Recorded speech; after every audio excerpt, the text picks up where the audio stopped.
Hey guys, this is Stephanie and I'm Stacks on Stacks on Stacks.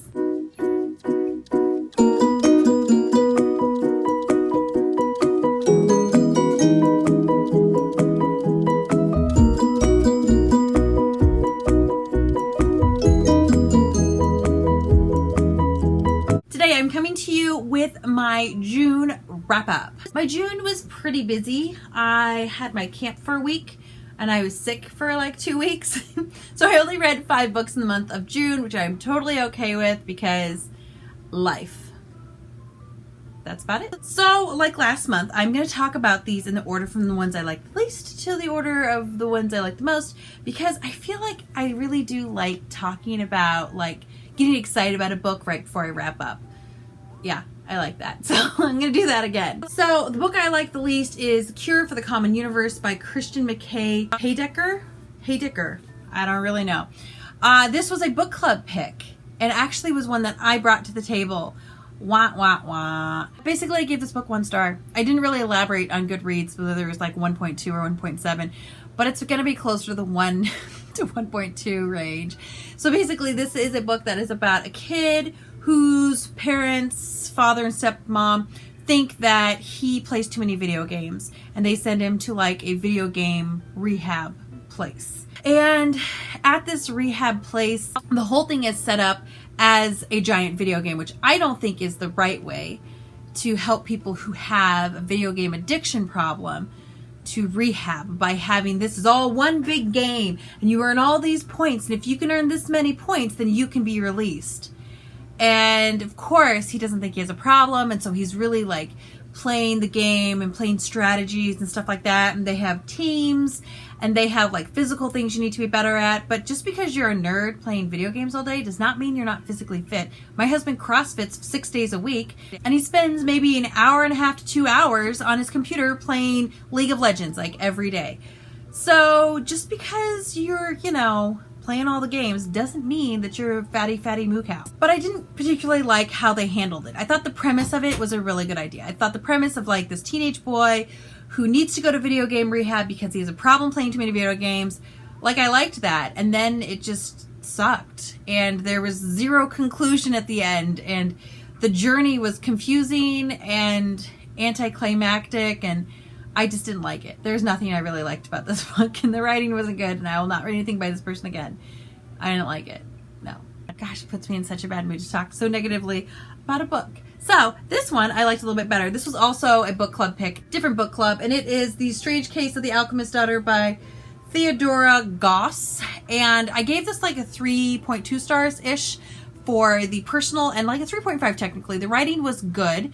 I just didn't love it as much as I really thought I was going to love it. So basically in this one, we are kind of following the daughters of like madmen, you could say, I'm guessing. So like Dr. Jekyll's daughter, Mr. Hyde's daughter. We're following Frankenstein's daughter. We're following Dr. Moreau's daughter, and Sherlock Holmes is in here too.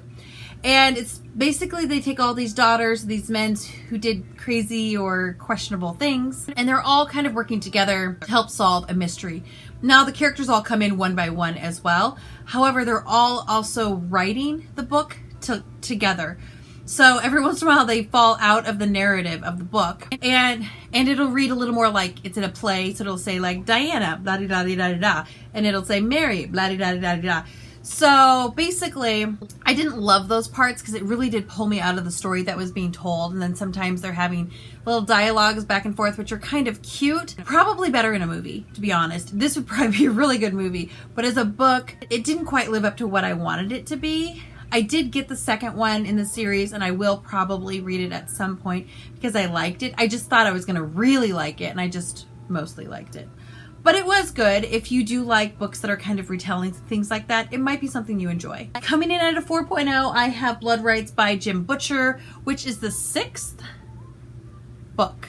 The 6th book in the Dresden Files series, the book that follows a wizard named Harry in modern day Chicago, doing magic and things like that amongst us mortals. I enjoy the Harry Dresden universe. I enjoy the Fae. I enjoy all the supernatural shenanigans, and it's good writing as well. It can be a little sexist, I will admit that, but I do enjoy his writing. I do enjoy these books. And this one specifically starts to ramp up a storyline, which I think it's a double arc. I think it's over the next 6 books that I very much enjoy that storyline. So I'm excited to get through these. Hopefully I can get a bunch of them read before the end of the year. I think I left off on the 15th one. Like, I started it and I didn't finish it. And I think the 16th one came out last year or the year before. So hopefully I'll be able to pick those up probably next year. And another 4.0 I have is A Girl in the Blue Coat by Monica Hayes. And this book, it was 4.0. It was fantastic. I really, really did enjoy this book. Basically, this is a historical fiction book that takes place in Amsterdam during World War II.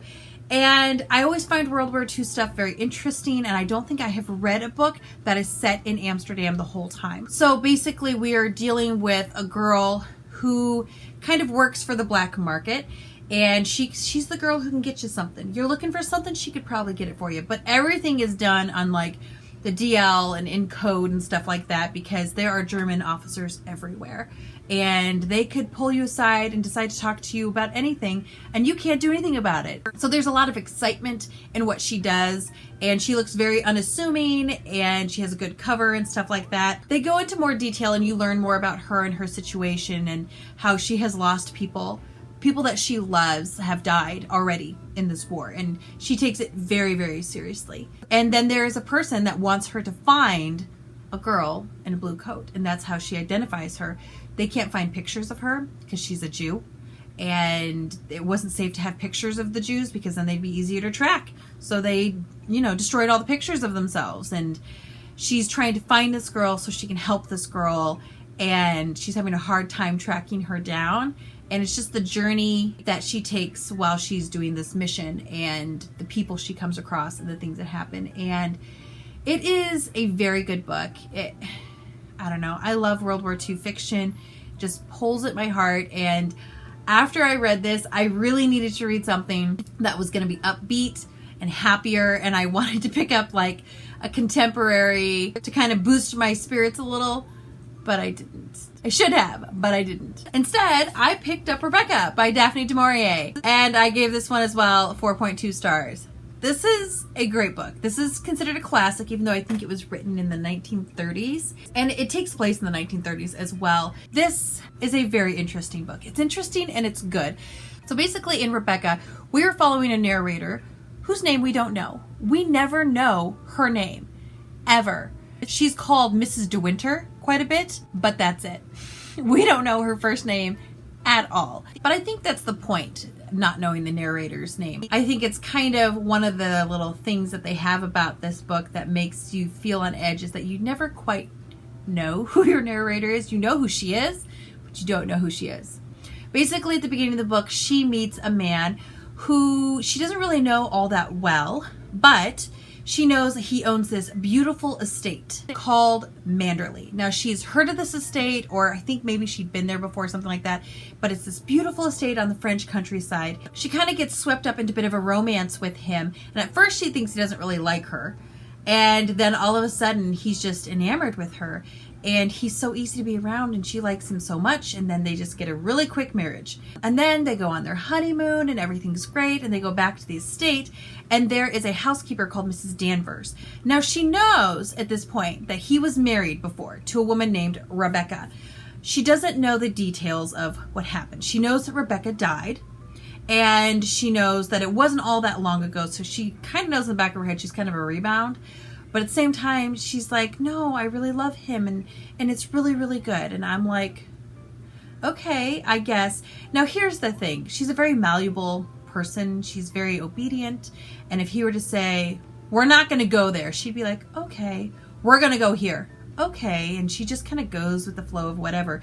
And she gets back to the estate, and Mrs. Danvers wasn't just a housekeeper. She was like Rebecca's personal maid and housekeeper and best friend, and helped her pick out everything she was going to wear. And Rebecca told her all her secrets and all of these things. And she starts to find out more about Rebecca through Mrs. Danvers some, but through a bunch of other people who live on the estate as well. Not a lot through her husband. He doesn't talk about her a whole lot. And what she's starting to figure out is She was a woman who had it all together. She decided what the meals were going to be. She had every detail of everything going on. She knew how to run that house. And our main character's not all that interested in running the house. So she's like, well, I'll just let Mrs. Danvers do it. I mean, it doesn't really matter. But her husband's like, no, you need to do it. And he doesn't seem to want her to do it the way Rebecca did it, but he just wants her to do it because I think he's not too nuts about Mrs. Danvers. So I don't know if I can tell you a whole lot more about the book because it is a mystery. Like, the whole point is, what did happen to Rebecca? How did she die? And wait a second, what kind of person was Rebecca? Like, I'm getting mixed reviews. Some people think she was great and some people are like, no, she's pretty slimy. Like, what's the deal? And you're finding things out with our narrator, which is part of the fun of it all. So I really did enjoy this book. It was a fun ride, honestly. It was a fun mystery. It was a fun ride. If you like mysteries, I would recommend it. It is not the fastest moving mystery. And the wording in the writing's a little old. It's not super old, but it's fantastic. Like, I really did love it. I really thought it was a lot of fun. And I want to watch the movie now with Joan Fontaine. I think it's from like 1940 or something like that, which is why I thought this came out in the 30s. But all over a very good read. And that was it. Those are the 5 books that I read this month. Hopefully I didn't ramble on too long about any of them, saying it was only 5 books. Some months I'm talking about, like 9 books and I take forever to talk about it.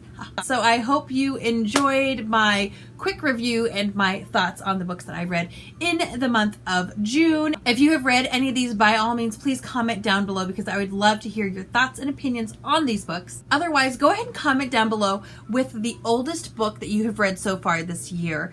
I don't think Rebecca's the oldest one I read this year, though I read an Agatha Christie one earlier this year. Otherwise, this might be the oldest book that I read so far this year. Rebecca might be.